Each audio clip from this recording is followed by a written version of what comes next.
Hey everybody, Jeff Schneider here. You read the title. This one is all about the 5 things I wish I knew about playing piano chords when starting out, especially for jazz and R&B music. So the first thing, the most important thing, is that voicings matter most. For example, you can take the coolest chord progression in the world and play it with bad voicings and it's going to sound lousy. And then you can take the most basic lame chord progression in the world and make it sound great with great voicings.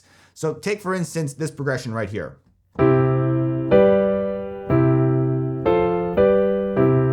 That's C major, G major, C major, F major, G major, back to C major. Just a whole bunch of 1, 4, and 5 chords. Sounds pretty lame like that, right? But check it out with these voicings. It sounds like a completely different song, and it's all thanks to those more elevated chord voicings. Here's another example. I'm going to play a classic 2-5-1 chord progression, which is a very common chord progression in jazz and R&B music.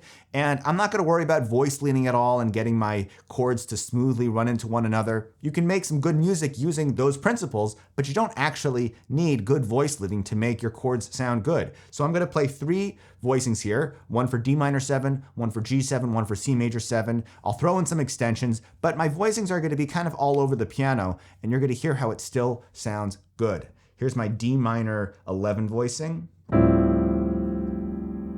a G altered, and then let's go here for C major 7. All right, one more time, I'll do it without the talking.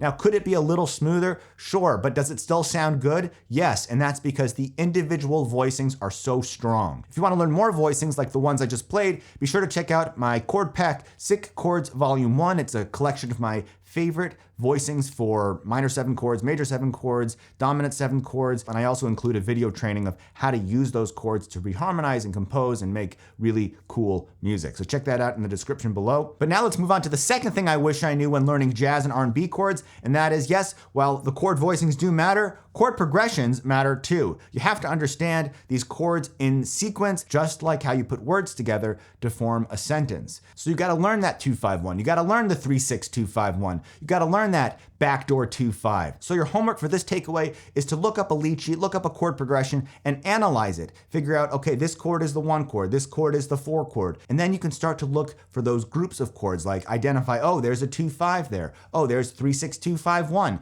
And as soon as you start seeing these chords in groups and analyzing these chunks, these mini chord progressions within the greater chord progression, everything's gonna start making a lot more sense. And it's also gonna be a lot easier to memorize the chord progressions because you're not just gonna be thinking about individual chords, these individual units of information, but rather you'll be grouping them, and it'll make the amount of information much easier to organize in your head and memorize and remember for the next song that you play or write or whatever. And if you don't know your Roman numerals and how they relate to the chords, it's really important that you dig into that because it makes a huge difference when it comes to understanding how this music theory works. So if you haven't already, check out my chord scale charts. It makes learning all of these chord functions so much easier because it shows the scales and the chords and how they all relate to one another. And it shows those Roman numerals so that if you want to play in the key of A flat major, you know what the 1 chord is. You can figure out what the 5 chord is with that quick and handy reference chart. Which brings me to the third thing I wish I knew when learning chord progressions for jazz and R&B music,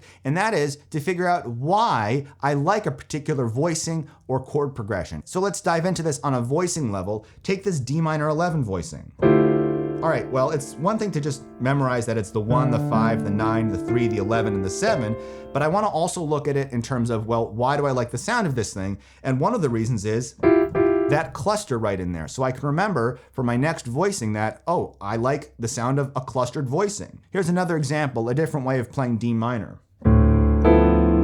Yes, again, we have 1 and 5, and then we have 3, there's the 6, the 9, and the 5 on top, but I also have to look at the intervals again. I've got all of these stacked fourths. And that is a part of why this voicing has its unique sound. So ask yourself, what is it about this voicing that's giving it its sound, and why do I like it? And when you understand that why, you can then repurpose it for the voicings that you come up with in your own playing. So let's do another example. Check out this chord progression here.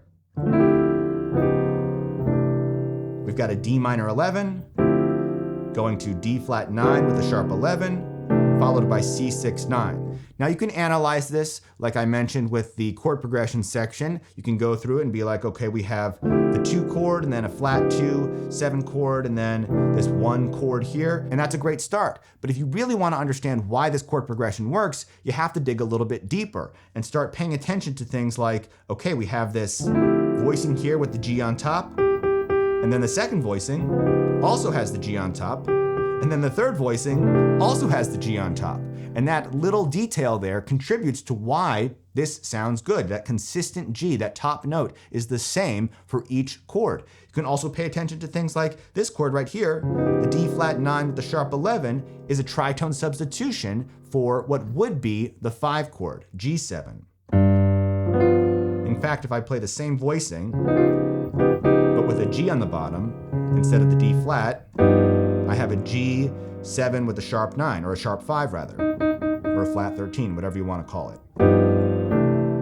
All right, let's move on to the fourth thing I wish I knew when learning piano chords for jazz and R&B music, and that is that speed matters. I hate to say it, but how fast you can move your fingers really does make a difference. If you're there trying to figure out the chord and you're spending like 5 minutes just trying to figure out one chord because you can't find which fingers are supposed to go on which keys, it's gonna really slow you down. It's gonna make a bummer to practice and to play, and it's a lot more fun when you can just put your hands on the keys and they almost find their way without you having to do much work at all. And that is possible, you just have to work at it. And the best exercise I can recommend is to transpose voicings and chord progressions. Just start with one chord. Take a voicing like this right here.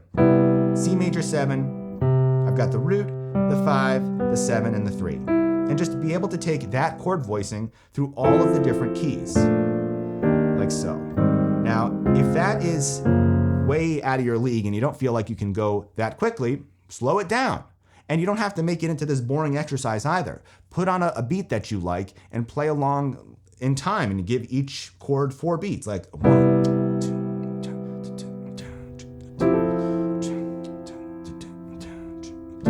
And while you're playing each chord and you're holding it out, you gotta be thinking ahead to what chord is coming up next and almost imagine your fingers on those keys.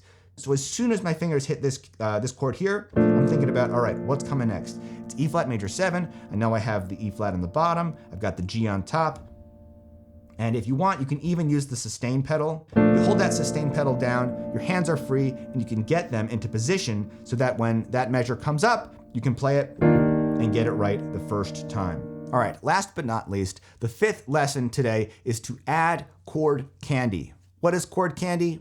Chord candy is like the extra spice you add to your chords to make them sound a little fancier. So if you have a C major 7 chord like the one I just played, instead of playing it like that, you could add a little grace note. And it's just a little detail, but it does add a lot. Check it out, I'll play it without the grace note.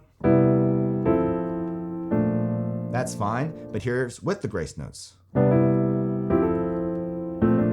Now you don't have to do it for every chord, but you can hear how that extra little spice breathes some new life into these chords and makes them sound even more interesting. Let's do another example. Say you just have a C major chord in your progression, and you play it like this. Well, one of the chords you can kind of sneak in there, and it won't really do much to disrupt the chord progression, is adding a quick little passing chord, like going from C major to F major back to C major, this kind of thing.